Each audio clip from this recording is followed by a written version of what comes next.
अस्सलाम वालेकुम ख़वातीन व हज़रात, मैं हूँ आपकी मेज़बान यास्मीन आफ्ताब अली। चैनल यास्मीन आफ्ताब अली, प्रोग्राम यास्मीन आफ्ताब अली के साथ। अगर आपने चैनल सब्सक्राइब नहीं किया तो इसको सब्सक्राइब कीजिए, लाइक करें, प्रोग्राम पसंद आए शेयर करें, कमेंट बॉक्स में कमेंट डालना बिल्कुल ना भूलें। ख़वातीन व हज़रात, आज का हमारा प्रोग्राम दोबारा एक नया मसला जो जस्टिस डोगर की तकर्री हुई इस्लामाबाद हाई कोर्ट में बतौर एक्टिंग चीफ जस्टिस और उनके साथ 3 जजेस और उसको लेकर उठाया गया। और ये जो एक इंटरनल टसल कोर्ट्स में, हमने पहले सुप्रीम कोर्ट में हम ये देखते रहे, अब इस मुद्दे में भी यही बात आ गई कि मेरा जज या तेरा जज, जो मैंने पिछले मेरे व्लॉग में टाइटल था मेरे प्रोग्राम का।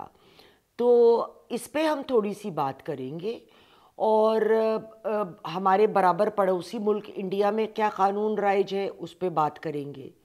जो फैसला हुआ उसके प्रोज एंड कॉन्स पे हम बात करेंगे। कानूनी तौर पे इस्लामाबाद हाई कोर्ट के 5 जजेस ने एक पिटिशन दायर की थी कि जस्टिस सरदार मोहम्मद सरफराज डोगर को acting chief justice Islamabad high court का काम करने से रोका जाए। ये transfer orders president Asif Ali Zardari ने अप्रूव किए थे। उनका कहना था इस ट्रांसफ़र ऑर्डर से सीनियरिटी लिस्ट जो मौजूदा सीनियर जजेस बैठे हुए हैं इस्लामाबाद हाई कोर्ट के, उनकी सीनियरिटी पे असर आता है।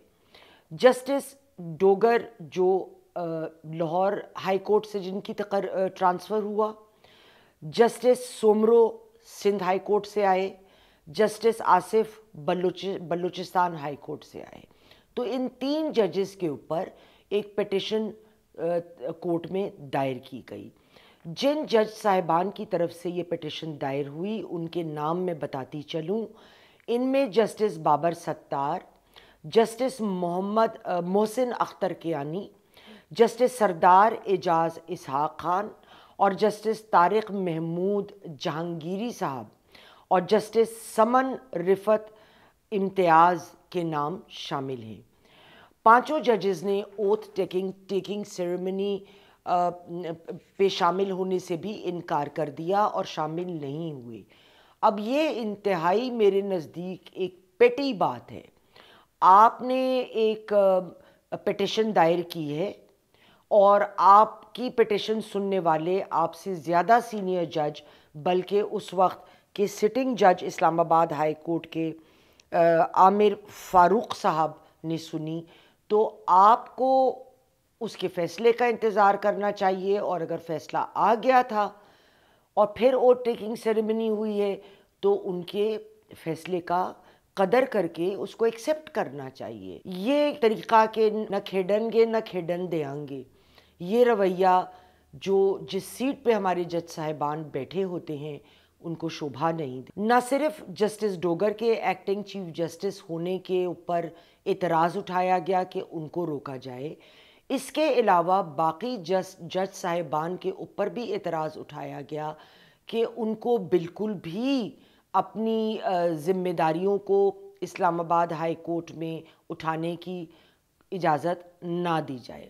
जज साहिबान का कहना था कि प्रेसिडेंट साहब के पास ऐसे कोई इख्तियारात नहीं हैं कि वो ये फ़ैसला ले सकें। इसके साथ एक और दरख्वास्त में ये भी कहा गया कि सीनियरिटी जो ट्रांसफ़र होने वाली जजों की है वो उस तारीख़ से मुतय्यन की जाए जिस तारीख़ को वो जब इस्लामाबाद हाई कोर्ट या किसी भी दूसरे हाई कोर्ट में आते हैं उस तारीख़ से जब उन्होंने ज्वाइन किया हो। और अगर उन्होंने ज्वाइन किया है उस तारीख़ से अगर हम उनकी तारीख़ सीनियरिटी की मुतय्यन करें तो जो मौजूद बैठे हुए जज साहिबान हैं उस पर्टिकुलर कोर्ट में वो उनसे सीनियर बनते हैं। उन्होंने सुप्रीम कोर्ट से इस्तदा की कि इस तकर्री को नल एंड वॉइड डिक्लेयर किया जाए।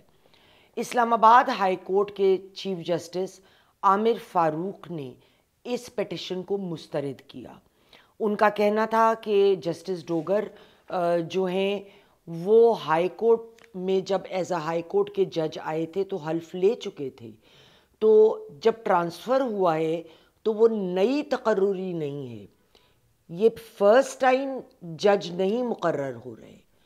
اگر پہلی دفعہ جج مقرر کسی کو کسی بھی کورٹ میں کیا جائے تو پھر اس کی حلف برداری بنتی ہے. لیکن اگر وہ پہلے سے ایک جج تھا ایک ہائی کورٹ میں اور اس کو ٹرانسفر کر کے لایا گیا ایکٹنگ چیف جسٹس کے طور پہ، تو اس میں ان کی اس وقت حلف لینا بنتا نہیں ہے. اور جہاں تک سینیورٹی کا تعلق ہے، سینیورٹی جو ہے وہ بھی بالکل درست ہے، اس لیے کیونکہ اگر وہ پہلی دفعہ جج بنتے تو آپ کہہ سکتے ہیں کہ جی جج بنے ہیں تو جج بننے کی تاریخ تو ایکس وائی زیڈ تاریخ سے شروع ہوتی ہے جس دن وہ جج بنے. لیکن جو شخص پہلے ہی ایک پروونس کا کورٹ کا جج رہا ہے تو اس کی سینیورٹی تو جج جب وہ بنا جس بھی کورٹ کا بنا تب سے ہی اس کو کاؤنٹ کیا جائے گا. اور اگر ہم اپنے پڑوس ملک انڈیا کی جانب دیکھیں تو ان کے ہاں آرٹیکل 222 کے تحت کانسٹیٹیوشن جو ہے انڈیا کا اس وقت حاضر، ایک کورٹ سے دوسرے کورٹ کسی بھی جج کی تقرری ہو سکتی ہے ہائی کورٹ میں، اور پریزیڈنٹ جو ہے اسی کا فیصلہ ہوتا ہے. بالکل وہ مشاورت کر سکتا ہے چیف جسٹس آف انڈیا کے ساتھ، لیکن اینڈ فیصلہ پریزیڈنٹ کا ہوتا ہے، پریزیڈنٹ آف انڈیا کا، کہ کس کو وہ ٹرانسفر کریں، کس پوزیشن پر ٹرانسفر کریں. اب مسئلہ کیا ہے؟ دیکھیے بات یہ ہے کہ ہم ماضی میں دیکھتے آئے کہ جو جج جس کورٹ میں آیا ہے اس نے وہیں رہنا ہے اور اس نے سینیورٹی کے حساب سے سینئر ہوتے جانا ہے اور اس نے ایک دن اس کورٹ کا چیف جسٹس بننا ہے. اب اس میں ایک برائی کیا ہے میرے نزدیک؟ میرے لیے، میں ہمیشہ اس بات کو سوچتی تھی کہ ہمارے ہاں پہلے سے فیصلے رہتے ہیں this person then this person then this person. اس میں اگر کوئی شخص بہت فیئر ڈیسیشنز نہیں دے رہا، اگر کوئی شخص صرف اپنی پولیٹیکل انکلینیشن کی بنیاد پر، چاہے وہ ایک پارٹی کے خلاف ہو یا دوسری پارٹی کے خلاف ہو، اس سے فرق نہیں پڑتا ہے، اس وجہ سے اگر فیصلے دے رہا ہے تو اس کا خیال ہے کہ اس نے تو بننا ہی بننا ہے چیف جسٹس، تو وہ اپنی منمانی یا اپنی پولیٹیکل رائے کو کیوں نہ حاوی ہونے دے اپنے فیصلے. اور معذرت کے ساتھ کہنا پڑے گا کہ ہم نے جسٹس منصور علی شاہ سپریم کورٹ میں یہ معاملہ دیکھا، جس قسم کے فیصلے انہوں نے چیف جسٹس سے پہلے دیے، خصوصاً ایس آئی سی جب کورٹ میں آئی ریزروڈ سیٹس کو لے کے تو انہوں نے ساری سیٹیں پی ٹی آئی کو دیں، جبکہ وہ پٹیشنر بھی نہیں تھے،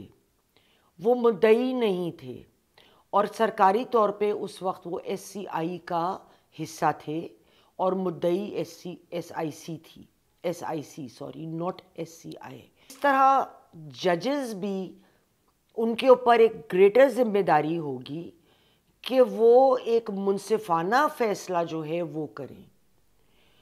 ان کے فیصلے انصاف پہ مبنی ہونے چاہیے. اگر اور کوئی گیون نہیں ہے کہ انہوں نے بننا ہی بننا ہے، اگر آپ انصاف کے تقاضوں کو نہیں پورا کر رہے. جورسپروڈنس کا 12 پیلرز ہیں، ایک سبجیکٹ پڑھایا جاتا ہے لائرز کو، آئی ایم شور جو ججز ہیں انہوں نے بھی پڑھا ہوگا اپنی تعلیم کے زمانے میں، یہ پریکٹس بھی ہوتا ہے. Justice should not only be done, it should also be seen to be done. یہ بہت ضروری ہے. خواتین و حضرات، آج کے لیے اتنا ہی. انشاءاللہ اگلے پروگرام میں دوبارہ ملاقات ہوگی. خدا حافظ.